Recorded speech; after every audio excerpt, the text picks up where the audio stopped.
Today we're going to make chocolate chip cookies. Who doesn't love chocolate chip cookies? I know I do. I'm going to use my mixer for this today.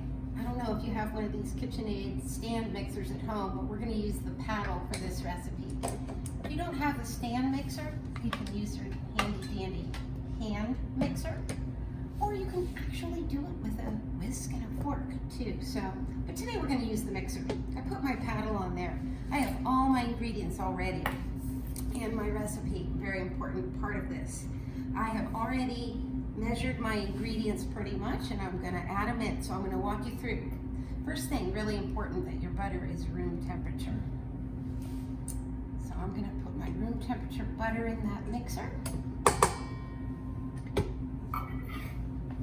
I also have brown sugar and sugar that goes in next. So I'm going to turn that on and start creaming my sugar into my butter. I need a total of half a cup of white sugar. Nice even cup in there. I need 1 whole cup of brown sugar. Half it. Okay, so that means you gotta pack it in that cup, nice and tight. You can also use all brown sugar for this recipe. I like more brown sugar than white. And I'm going to put that whole thing of sugar in there. Keep it going with my mixer on medium. And let that go for just a little while. In the meantime, we're going to measure our flour. I need 3 cups of flour. And I'm going to measure that into a separate bowl.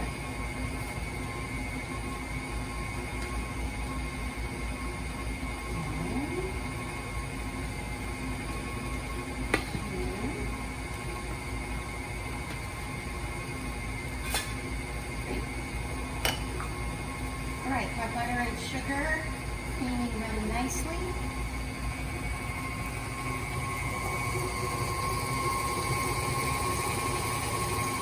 Getting nice and light and fluffy. Alright, so in my flour, I'm also going to put my baking soda.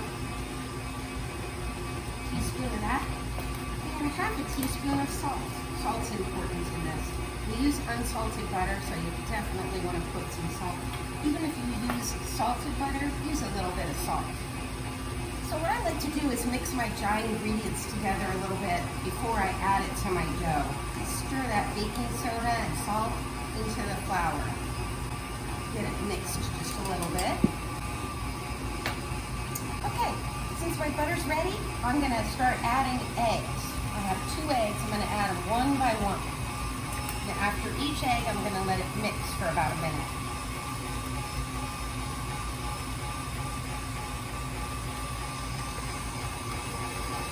Put my next egg in there. I also need some vanilla. I'm going to do a tablespoon of vanilla.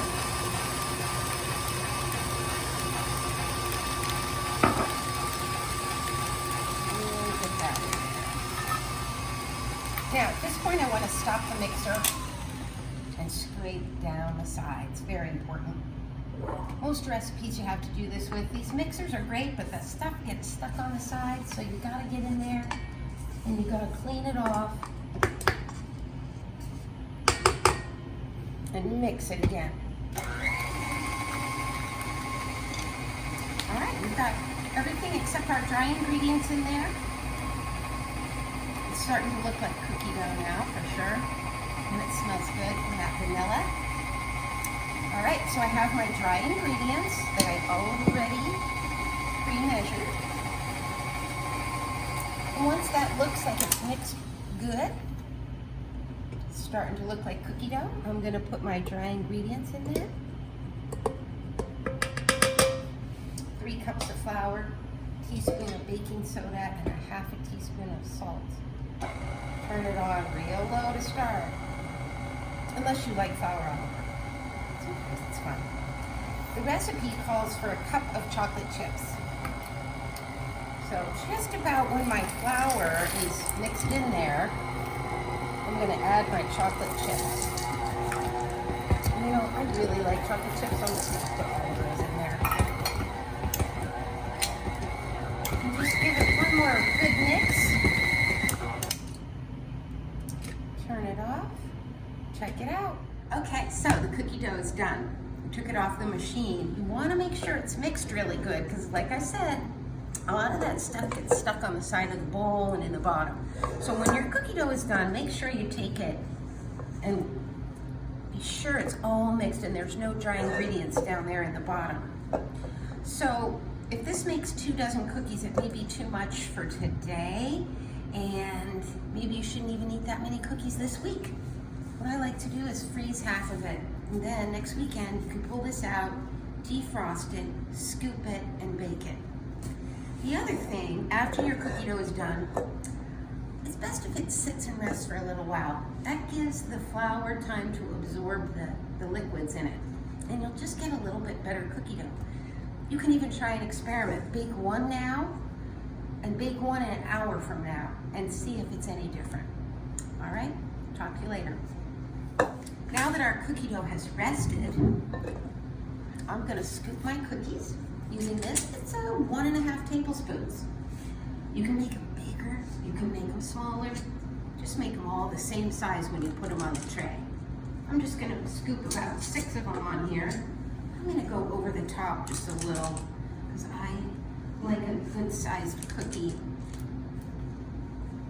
Okay, I'll just do 6 of them for now. You can also put nuts in here. I made some candied pecans the other day. They were so good. They'd be delicious in this recipe. All right, they're ready to go in the oven. One thing I like to do is stick a couple chocolate chips extra on top. That looks kind of cool. I space them out evenly. You need about 1 inch in between each cookie. You can also press them down just a little tiny bit so they're not too round. Flatten them out and throw them in a 325-degree oven for about 15 minutes. Well, my timer just went off, so my cookies are done. Let's take a look. Oh, perfect! See, just a little lighter color in the very center. That gives you a little gooiness. Brown around the edges. Perfect.